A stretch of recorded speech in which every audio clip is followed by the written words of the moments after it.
ایک ایسا شخص جس نے ساری زندگی صرف چندہ اکٹھا کیا ہے، اس کا کیا ویژن ہو سکتا ہے ملک کی ترقی کے بارے میں؟ ارسطو احسن اقبال اربوں روپے کی کرپشن کرنے کے جرم میں گرفتار ہیں۔ اکثر عمران خان کے چندہ اکٹھا کرنے کو ٹارگٹ کرتے ہیں، تو پھر آئیے ان کو آئینہ دکھاتے ہیں کہ بغیر کسی سرکاری عہدے کے عوام کے لیے کام کرنے والے اور سرکاری عہدے رکھ کر عوام کو لوٹنے والوں میں کیا فرق ہے۔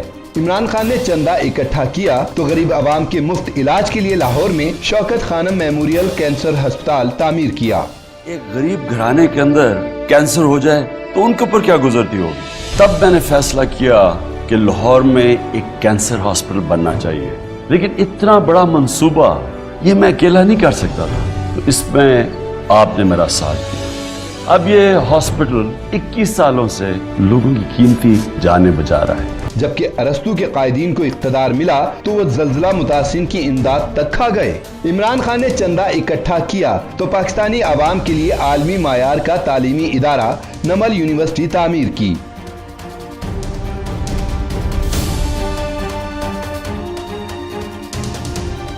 ہمارا کام تب ختم ہوگا جب ہر بچے کے ہاتھ میں ایک قلم ہوگا۔ جبکہ ارسطو کے قائدین کو اقتدار ملا تو انہوں نے عوام کا پیسہ لوٹ کر اپنے خاندان کے لیے جاتی عمرہ رائے گنج میں سینکڑوں ایکڑز پر عالی شان محل تعمیر کیا۔ عمران خان نے پھر چندہ اکٹھا کیا تو اپنی عوام کے لیے ایک اور کینسر ہسپتال تعمیر کیا۔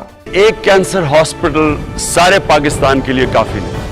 جبکہ ارسطو کے قائدین کو اقتدار ملا تو انہوں نے عوام کا پیسہ چوری کر کے اپنی اولاد کے لیے لندن میں مہنگے ترین فلیٹس خریدے۔ اتنا ہی نہیں، ارسطو احسن اقبال غریب عوام کے لیے بنائے گئے لنگر خانوں کو بھی ٹارگٹ کر رہے ہیں۔